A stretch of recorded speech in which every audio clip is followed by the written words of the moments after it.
ಶ್ರೀರಾಮನೇನು BJP ಅವರ ಅಪ್ಪನ ಮನೆ ಆಸ್ತಿನ? ಬಿಜೆಪಿ ವಿರುದ್ಧ ರಾಜ್ಯದ ಉಪಮುಖ್ಯಮಂತ್ರಿ ಡಿಕೆ ಶಿವಕುಮಾರ್ ವಾಗ್ದಾಳಿಯನ್ನು ನಡೆಸಿದ್ದಾರೆ. ಸಿದ್ದರಾಮಯ್ಯ ಅವರ ಹೆಸರಿನಲ್ಲಿ ರಾಮ ಇದ್ದಾನೆ, ನನ್ನ ಹೆಸರಿನಲ್ಲಿ ಶಿವ ಇದ್ದಾನೆ, ಶಿವನ ಮಗ ಕುಮಾರನೂ ಇದ್ದಾನೆ. ಬಿಜೆಪಿ ಅವರಿಗೆ ನಮ್ಮನ್ನ ಕಂಡ್ರೆ ಆಗಲ್ಲ, ಹೊಟ್ಟೆ ಉರಿ.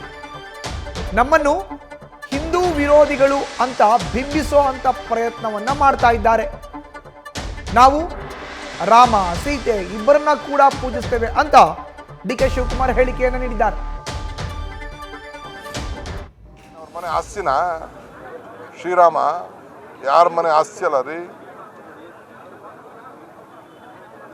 ಗಾಂಧೀಜಿಯವ್ರು ಏನು ಹೇಳಿದ್ದಾರೆ? ರಘುಪತಿ ರಾಘವ ರಾಜಾರಾಮ್ ಪತಿತ ಪಾವನ ಸೀತಾರಾಮ್. ರಾಮನೂ ಇದ್ದಾರೆ, ಸೀತನೂ ಇದ್ದಾರೆ.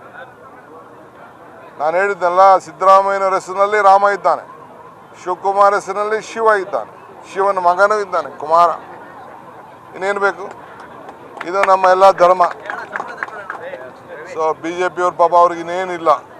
ಅವ್ರೇನಪ್ಪ ಅಂತಂದರೆ ನಮ್ಮನ್ನೆಲ್ಲ ಒಂದೇನಾದ್ರು ಒಂದು ಫೋಟೋರ್ ಮಾಡಿಬಿಟ್ಟು ಇವರು ಹಿಂದೂ ವಿರೋಧಿಗಳು ರೀ. ಧಾರ್ಮಿಕ ದತ್ತಿ ಇಲಾಖೆನ ಮಾಡಿಬಿಟ್ಟು ರಾಮಲಿಂಗಾರೆಡ್ಡಿ ಅವರ ನೇತೃತ್ವದಲ್ಲಿ ಇಡೀ ರಾಜ್ಯದಲ್ಲಿ ಎಲ್ಲ ದೇವಸ್ಥಾನಗಳಿಗೂ ಪೂಜೆ ಮಾಡಿ ನಾವು ಇವತ್ತು ಗೌರವವನ್ನು ಅನ್ನ ಸಂತರ್ಪಣೆಯನ್ನು ಮಾಡಿದ್ದೇವೆ. ಇದು ಅವ್ರ ಕೈಲಿ ತಡ್ಕೊಳಕ್ಕೆ ಆಗ್ತಾ ಇಲ್ಲ.